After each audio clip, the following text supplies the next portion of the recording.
নমস্কার, weather with Suvendu চ্যানেলে আপনাকে আরো একবার অনেক স্বাগত জানাই। আজ জুলাইয়ের 3 তারিখ বৃহস্পতিবার, সাল 2025। আজকের পূর্বাভাসে আপনাদেরকে জানাবো যে আগামী কয়েকটি দিনে আবহাওয়াতে কোথায় কেমন পরিবর্তন ধরা পড়তে চলেছে। ইতিমধ্যে এর আগের পূর্বাভাসে আবার নতুন করে ভারী বৃষ্টির সম্ভাবনা কথা জানিয়েছিলাম। বর্তমান প্রেক্ষাপটে সেই সম্ভাবনা কতটা রয়েছে, কোন কোন এলাকাতে ভারী বৃষ্টির সম্ভাবনা রয়েছে সেই ব্যাপারেও জানাবো। যারা এখনো পর্যন্ত চ্যানেলটি সাবস্ক্রাইব বা ফলো করেনি, এখনই চ্যানেলটিকে সাবস্ক্রাইব আর ফলো করে রাখুন। প্রিয় দর্শক, ভারতীয় সময় ঘড়িতে এখন সকাল 11টা পেরিয়েছে। সর্বশেষ উপগ্রহ চিত্রে আরব সাগরের দিকে মেঘের আনাগোনা কমতে দেখা যাচ্ছে। অন্যদিকে বঙ্গোপসাগরের বিভিন্ন এলাকাতে কিন্তু মেঘের আনাগোনা বাড়ছে। এদিকে রাজস্থানের জয়পুর এবং সংলগ্ন মধ্যপ্রদেশের কিছু এলাকাগুলোতে এখানে কিন্তু মেঘের ঘনঘটা অনেক বেশি। সেই সাথে একেবারে পশ্চিম ঝাড়খণ্ড এবং লাগোয়া উত্তর ছত্তিশগড়ের উপর বেশ খানিকটা শক্তিশালী মেঘপুঞ্জ তৈরি হতে দেখা যাচ্ছে। অন্যদিকে পূর্ব ভারতের দিকে অর্থাৎ ওড়িশা, ঝাড়খণ্ড, বিহার, সেই সাথে পশ্চিমবঙ্গ এবং তৎসংলগ্ন এলাকাগুলোতে আকাশ রয়েছে আংশিক মেঘাচ্ছন্ন, তবে খুব বেশি রকমের বৃষ্টি কিন্তু কোথাও চোখে পড়ছে না। অন্যদিকে বাংলাদেশের 8টি ডিভিশনই রয়েছে আংশিক মেঘাচ্ছন্ন আকাশ। আসামের গুয়াহাটি সহ পার্শ্ববর্তী এলাকাগুলোতে কোথাও কোথাও বেশ খানিকটা ভালো রকমের বৃষ্টি নজরে আসছে। ত্রিপুরার বিভিন্ন এলাকাতেও রয়েছে আংশিক মেঘাচ্ছন্ন আকাশ।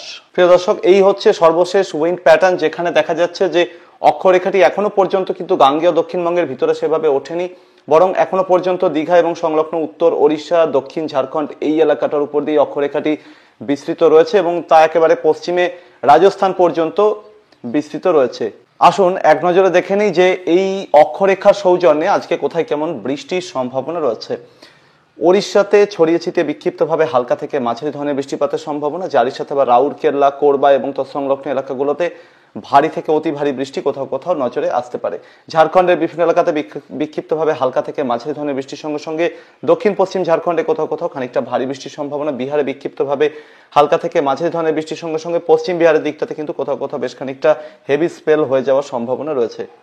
উত্তরবঙ্গের পাহাড়ি এবং তরাই ডুয়ার্সের জেলাগুলো অর্থাৎ দার্জিলিং, কালিম্পং, জলপাইগুড়ি, আলিপুরদুয়ার, কোচবিহার, এখানে পরবর্তী 24 ঘন্টার মধ্যে বিভিন্ন জায়গাতে কিন্তু হালকা থেকে মাঝারি ধরনের বৃষ্টিপাতের সম্ভাবনা রয়েছে। মালদা, 2 দিনাজপুরে শুধুমাত্র বিক্ষিপ্তভাবে হালকা থেকে মাঝারি ধরনের বৃষ্টি হতে পারে, অর্থাৎ একটা এলাকায় হবে আর একটা এলাকায় হবে না, এই ধরনের সম্ভাবনা রয়েছে। অন্যদিকে কলকাতা সহ গাঙ্গেয় দক্ষিণবঙ্গে কিন্তু আজকে শুধুমাত্র বিক্ষিপ্তভাবে হালকা থেকে মাঝারি ধরনের বৃষ্টিপাতের সম্ভাবনাই বেশি। দক্ষিণবঙ্গের সবকটি জেলা কলকাতা, হাওড়া, হুগলি, 2 24 পরগনা, পূর্ব পশ্চিম মেদিনীপুর, ঝাড়গ্রাম, বাঁকুড়া, পুরুলিয়া, সেই সাথে পশ্চিম বর্ধমান, বীরভূম, মুর্শিদাবাদ, নদিয়া, পূর্ব বর্ধমান, প্রত্যেকটা জেলাতেই বিভিন্ন এলাকাতে কিন্তু বিক্ষিপ্তভাবে বজ্রবিদ্যুৎ সহ হালকা থেকে মাঝারি ধরনের বৃষ্টিপাতের সম্ভাবনা রয়েছে। মাথায় রাখতে হবে যে বজ্রপাতের একটা আশঙ্কা কিন্তু থাকবে। সেই সাথে বাংলাদেশের 8টি ডিভিশনে পরবর্তী 24 ঘন্টায় বিক্ষিপ্তভাবে হালকা থেকে মাঝারি ধরনের বৃষ্টির সঙ্গে সঙ্গে একেবারে বাংলাদেশের উপকূলবর্তী অর্থাৎ সমুদ্র তীরবর্তী যে জায়গাগুলো রয়েছে সেখানে কিন্তু কোথাও কোথাও ভারী বৃষ্টির সম্ভাবনা রয়েছে। 3টি ডিভিশনের উপকূলবর্তী জায়গাগুলোর ক্ষেত্রে এই সম্ভাবনা থাকছে। তারই মধ্যে আবার পার্বত্য চট্টগ্রামের দক্ষিণাঞ্চলে মহেশখালী, চট্টগ্রাম বন্দর সহ কক্সবাজার, টেকনাফ, রাঙ্গামাটি এই এলাকাগুলোর দিকে কোথাও কোথাও কিন্তু বেশ খানিকটা, বান্দরবন এই এলাকাগুলোর দিকে বেশ খানিকটা ভারী বৃষ্টির সম্ভাবনা কিন্তু রয়েছে। ভারতের ত্রিপুরা এবং সংলগ্ন এলাকাগুলোতে শুধুমাত্র বিক্ষিপ্তভাবে হালকা বৃষ্টির সম্ভাবনাই বেশি বলে মনে হচ্ছে। আসামের শিলচর এবং সংলগ্ন এলাকাগুলোতে বিক্ষিপ্তভাবে হালকা থেকে মাঝারি ধরনের বৃষ্টিপাতের সম্ভাবনা। আসামের ব্রহ্মপুত্র নদের তীরবর্তী যে বিস্তীর্ণ এলাকা রয়েছে সেখানে হালকা থেকে মাঝারি ধরনের বৃষ্টিপাতের সম্ভাবনা, তবে কোথাও কোথাও বেশ খানিকটা ভারী বৃষ্টি পরবর্তী 24 ঘন্টার মধ্যে এখানে নজরে আসতে পারে। তবে যত সময় যাবে অক্ষরেখাটি সম্ভাবনা রয়েছে, এর আগেও পূর্বাভাসে জানিয়েছি, ধীরে ধীরে উত্তরের দিকে উঠবে, অর্থাৎ গাঙ্গেয় দক্ষিণবঙ্গের ভিতরের দিকে উঠে আসার সম্ভাবনা। ফলে গাঙ্গেয় দক্ষিণবঙ্গে নতুন করে বৃষ্টিপাতের পরিমাণ বৃদ্ধি পাবে। শুধুমাত্র দক্ষিণবঙ্গই নয়, উত্তরবঙ্গের সমতলের জেলাগুলো এবং পার্শ্ববর্তী এলাকাগুলোতেও বৃষ্টির পরিমাণ বৃদ্ধি পাবে। পাহাড়ি তরাই ডুয়ার্সের জেলাগুলোর দিকেও তার প্রভাব পড়তে পারে। বাংলাদেশের একটা বড় এলাকা, বিশেষ করে দক্ষিণ এবং মধ্য বাংলাদেশের প্রভাব পড়ার সম্ভাবনা রয়েছে।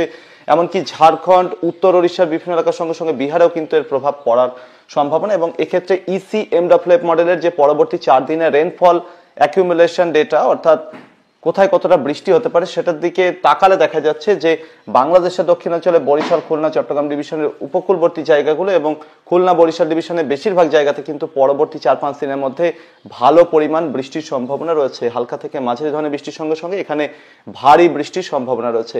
গাঙ্গেয় দক্ষিণবঙ্গের পূর্ব মেদিনীপুরের একাংশকে বাদ দিলে বাকি গাঙ্গেয় দক্ষিণবঙ্গেই কিন্তু বৃষ্টিপাতের পরিমাণ অনেকটা বৃদ্ধি পাওয়ার সম্ভাবনা রয়েছে।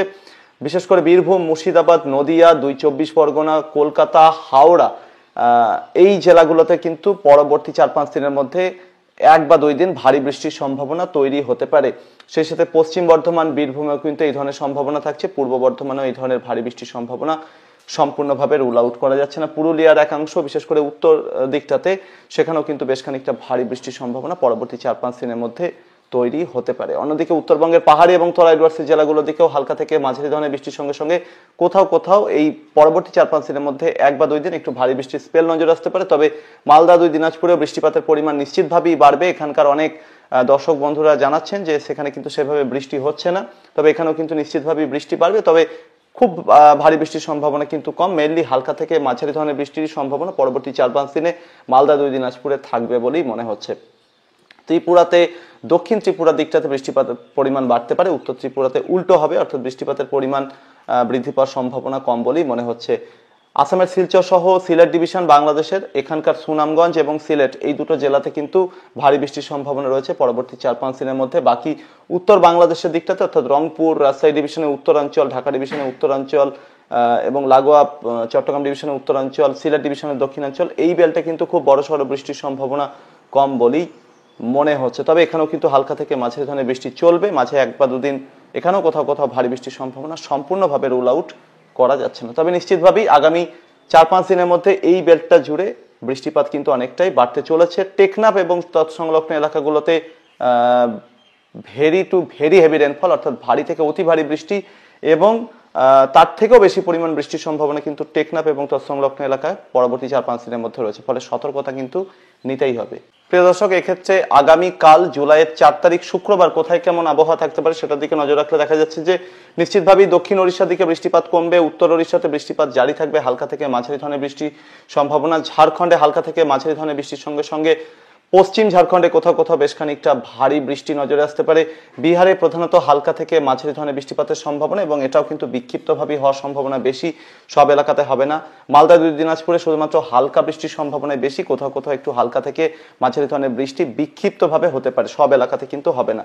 কলকাতা সহ গাঙ্গেয় দক্ষিণবঙ্গে আগামীকাল বৃষ্টিপাত প্রধানত হালকা থেকে মাঝারি ধরনের শাখা সম্ভাবনায় বেশি। সেক্ষেত্রে পূর্ব মেদিনীপুরে উত্তরাঞ্চল, লাগোয়া ঝাড়গ্রাম, পশ্চিম মেদিনীপুর, পুরুলিয়া জেলার একাংশ, সেই সাথে পূর্ব বর্ধমান, নদিয়া জেলার দক্ষিণ ভাগে রানাঘাট, চাকদহ, কল্যাণী, হুগলি জেলার বিভিন্ন এলাকা, বাঁকুড়ার একাংশ, এই এলাকাগুলোতে খানিকটা মাঝারি ধরনের স্পেল নজরে আসতে পারে।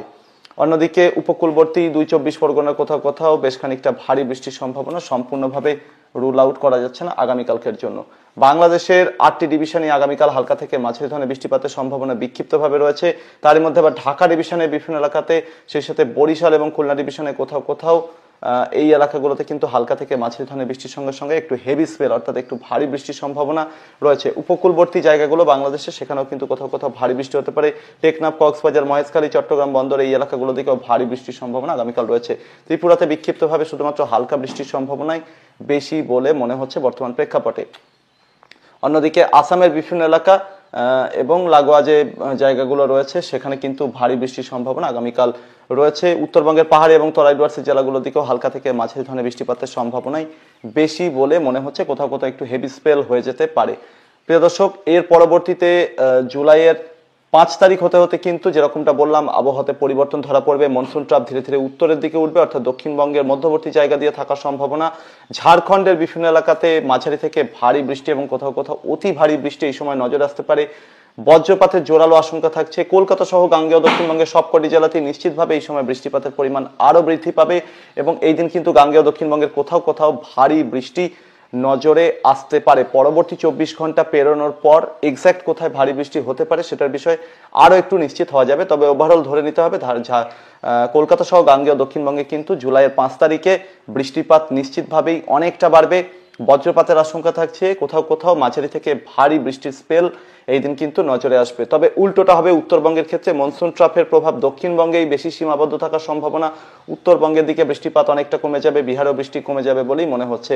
দক্ষিণ বাংলাদেশে বরিশাল, খুলনা, চট্টগ্রাম ডিভিশনে মাঝারি থেকে ভারী বৃষ্টির সঙ্গে সঙ্গে কোথাও কোথাও অতি ভারী বৃষ্টি নজরে আসতে পারে, বিশেষ করে খুলনা, বরিশাল ডিভিশন এবং চট্টগ্রাম ডিভিশনের উপকূলবর্তী জায়গাগুলোর দিকে। ভারতের ত্রিপুরাতে এই দিন বৃষ্টিপাতের পরিমাণ বাড়বে, হালকা থেকে মাঝারি ধরনের বৃষ্টির সঙ্গে সঙ্গে ত্রিপুরার কোথাও কোথাও ভারী বৃষ্টি নজরে আসতে পারে। আসামের শিলচর সহ মেঘালয় এবং তৎসংলগ্ন এলাকাগুলোর সঙ্গে সঙ্গে বাংলাদেশের সিলেট ডিভিশন, এখানেও কিন্তু মাঝারি থেকে ভারী বৃষ্টি এবং কোথাও কোথাও অতি ভারী বৃষ্টির স্পেল নজরে আসতে পারে। আসামের উত্তরাঞ্চলের দিকটাতে বৃষ্টিপাত অনেকটাই কমে যাওয়ার সম্ভাবনা রয়েছে। ওড়িশাতেও বৃষ্টিপাত এই সময় উল্লেখযোগ্যভাবে কমে আসতে পারে, তবে উত্তর ওড়িশার কোথাও কোথাও খানিকটা ভারী বৃষ্টি এই সময় নজরে আসলেও আসতে পারে। জুলাইয়ের 6 তারিখেও এই অক্ষরেখার প্রভাব থাকবে। কলকাতা সহ গাঙ্গেয় দক্ষিণবঙ্গের সমস্ত জেলার সঙ্গে সঙ্গে ঝাড়খণ্ডের বিভিন্ন এলাকা এবং বাংলাদেশের 8টি ডিভিশনের সঙ্গে সঙ্গে মেঘালয়ের বিভিন্ন এলাকাতে এই দিন কিন্তু হালকা থেকে মাঝারি ধরনের বৃষ্টির সঙ্গে সঙ্গে বেশ কিছু জায়গাতে ভারী বৃষ্টি, মেঘালয় এবং তৎসংলগ্ন এলাকাগুলোর দিকে ভারী থেকে অতি ভারী, কোথাও কোথাও চরম ভারী বর্ষণের সম্ভাবনা রয়েছে মেঘালয়ের বিভিন্ন জায়গাতে। ভারতের ত্রিপুরাতেও হালকা থেকে মাঝারি ধরনের বৃষ্টির সম্ভাবনা, কোথাও কোথাও একটু ভারী বৃষ্টি হতে পারে। উত্তরবঙ্গের জেলাগুলোর দিকে হালকা থেকে মাঝারি ধরনের বৃষ্টিপাতের সম্ভাবনা বেশি থাকছে, তবে নিশ্চিতভাবে পাহাড় এবং তরাইডোয়ার্সি জেলাগুলোর দিকে বৃষ্টিপাত এই সময় কমে আসতে পারে। ওড়িশাতেও কিন্তু শুধুমাত্র বিক্ষিপ্তভাবে স্ক্যাটার থান্ডারস্টর্ম অ্যাক্টিভিটি, তাতে কিন্তু লাইট টু মডারেট রেনফল থাকার সম্ভাবনাই বেশি। জুলাইয়ের 7 তারিখে পরিস্থিতিতে সামান্য পরিবর্তন ধরা পড়তে পারে। অক্ষরেখার পূর্ব প্রান্তের অংশটি আরও একটু উত্তরের দিকে শিফট হতে পারে এবং এক্ষেত্রে উত্তরবঙ্গের পাহাড়ি তরাইডোয়ার্সি জেলাগুলোর সঙ্গে সঙ্গে মালদা 2 দিনাজপুর, বাংলাদেশের উত্তরাঞ্চলে রংপুর, রাজশাহী, ময়মনসিংহ, সিলেট ডিভিশন, সেই সাথে আসামের বিভিন্ন এলাকা, উত্তর ত্রিপুরা কোথাও কোথাও, এই এলাকাগুলোতে কিন্তু বৃষ্টিপাতের পরিমাণ নিশ্চিতভাবে অনেকটা বেড়ে যাবে কোথাও কোথাও। এবং এখানে কিন্তু হালকা থেকে মাঝারি ধরনের বৃষ্টির সঙ্গে সঙ্গে মেঘালয় এবং তৎসংলগ্ন এলাকাগুলোতে, বিশেষ করে আসামের সিলেট এবং ময়মনসিংহ ডিভিশন, উত্তরবঙ্গের কোচবিহার এবং লাগোয়া কিছু জায়গা, এখানে ভারী বৃষ্টির সম্ভাবনা থেকে যাবে। অন্যদিকে দক্ষিণবঙ্গ এবং ঝাড়খণ্ডে বৃষ্টি কমে যাওয়ার সম্ভাবনা রয়েছে। এবং এর পরবর্তীতে জুলাইয়ের 8 তারিখ হতে হতে বাংলাদেশের দিকে বৃষ্টিপাতের স্পেল জারি থাকবে। মাঝারি থেকে ভারী বৃষ্টি কোথাও কোথাও হতে থাকবে উত্তর থেকে দক্ষিণবঙ্গ, এখানে সেই সাথে ঝাড়খণ্ড, ওড়িশার বিভিন্ন এলাকাতে বৃষ্টিপাত কমে যাবে। উত্তরবঙ্গের পাহাড় এবং তরাইডোয়ার্সের কোচবিহার এবং লাগোয়া আলিপুরদুয়ারে কোথাও কোথাও খানিকটা ভারী বৃষ্টির সম্ভাবনা থেকে যাবে। তবে এই সময় যেটা হতে পারে যে পূর্ব ভারতের রাজ্যগুলো ওড়িশা, ঝাড়খণ্ড, বিহার, পশ্চিমবঙ্গ, এখানে কিন্তু বৃষ্টিপাত অনেকটাই কমে যাবে বলে মনে হচ্ছে, কারণ মনসুন ট্রাফের পূর্ব প্রান্তের অংশটি খানিকটা দুর্বল হয়ে যাওয়ার সম্ভাবনা। অন্যদিকে ময়েশ্চার যেভাবে ঢুকতে থাকবে হিমালয় এবং তৎসংলগ্ন এলাকার দিকে, তাতে কিন্তু হিমালয় এবং সংলগ্ন যে এলাকাগুলো রয়েছে বিশেষ করে পূর্ব হিমালয়ের, সেখানে বৃষ্টিপাত কম বেশি হতে থাকবে। কিন্তু এই যে রাজ্যগুলো যেখানে বিহার, ঝাড়খণ্ড, ওড়িশা, পশ্চিমবঙ্গ, যেখানে হিমালয়ের কোনো অবস্থান নেই, বিশেষ করে উত্তরবঙ্গ ছাড়া, সেখানে কিন্তু ময়েশ্চার সাপোর্ট কমতে থাকবে এবং এই সময় যেটা হতে থাকবে যে পশ্চিমের দিক থেকে হাওয়ার ফ্লো বাড়তে থাকবে। এর ফলে যেটা হবে তাপমাত্রা বেড়ে যাবে, বৃষ্টিপাত কমে যাবে। জুলাইয়ের 7 তারিখের পর থেকে মোটামুটি 8, 9, 10, 11, 12 প্রায় এই কয়েকটা দিন বেশ খানিকটা গরম কিন্তু কামব্যাক করবে কলকাতা সহ গাঙ্গেয় দক্ষিণবঙ্গ, উত্তরবঙ্গের বিভিন্ন জেলা, ঝাড়খণ্ড, বিহার, ওড়িশা এবং তৎসংলগ্ন এলাকাগুলোর বিভিন্ন জায়গাতে দুপুরে তাপমাত্রা কোথাও কোথাও 35 ডিগ্রি সেলসিয়াস পর্যন্ত ছুঁয়ে যাওয়ার আশঙ্কা রয়েছে এবং ফিলস লাইক টেম্পারেচার কিন্তু 45 ডিগ্রি সেলসিয়াসের উপরে আরও একবার উঠে যাওয়ার আশঙ্কা এই সময় তৈরি হতে পারে, যদি না চটজলদি নিম্নচাপ কেন্দ্র বাংলাদেশের উপরে তৈরি হয়। যে এর আগে যেটা পূর্বাভাস ছিল যে 10 তারিখের পর থেকে একটা এখানে নিম্নচাপ তৈরি হতে থাকবে, বর্তমানে সেটা পিছিয়ে যাওয়ার সম্ভাবনা। 11 বা 12 তারিখের আশেপাশে এখানে ধীরে ধীরে একটা ঘূর্ণাবর্ত ডেভেলপ হতে পারে, পরবর্তীতে সেটা পূর্বের দিকে সরবে, তবে সিস্টেমটি খুব বেশি শক্তিশালী হবে না বলেই মনে হচ্ছে। তো এই রকমেরই সম্ভাবনা আগামী কয়েকটা দিনের মধ্যে রয়েছে। বেশিরভাগ যে রাজ্যগুলো রয়েছে ওড়িশা, ঝাড়খণ্ড, বিহার, পশ্চিমবঙ্গ, সেই সাথে বাংলাদেশের বিভিন্ন এলাকা, অন্যদিকে ত্রিপুরা, মেঘালয়, আসাম, এই এলাকাগুলোতে কিন্তু আগামী 4-5 দিনে বিভিন্ন জায়গাতে মাঝারি থেকে ভারী বৃষ্টি, কোথাও কোথাও অতি ভারী বৃষ্টি নজরে আসবে। আরও 24 থেকে 48 ঘন্টা পর আরও বেশ খানিকটা ক্ল্যারিটি পাওয়া যাবে। তাই আগামী কয়েকটা দিনের পূর্বাভাস অত্যন্ত গুরুত্বপূর্ণ হতে চলেছে। বজ্র বিদ্যুৎ সহ বৃষ্টির সম্ভাবনা, তাই সতর্ক থাকতে হবে, নিরাপদ আশ্রয়ে থাকতে হবে বজ্রপাতের সময়। সেই সাথে যে সমস্ত নদীগুলোতে জলস্তর বৃদ্ধির আশঙ্কা থাকবে আগামী কয়েকটা দিনের মধ্যে, সেখানে নদী তীরবর্তী এলাকার বাসিন্দাদের কিন্তু যথেষ্ট সতর্ক এবং সাবধানে থাকতে হবে, নিরাপদ আশ্রয়ে থাকতে হবে। প্রিয় দর্শক, এই ছিল আগামী কয়েকটা দিন আবহাওয়ার সম্ভাব্য পরিস্থিতি। পরবর্তী আপডেট এবং লাইভে আবারও দেখা হচ্ছে। ধন্যবাদ।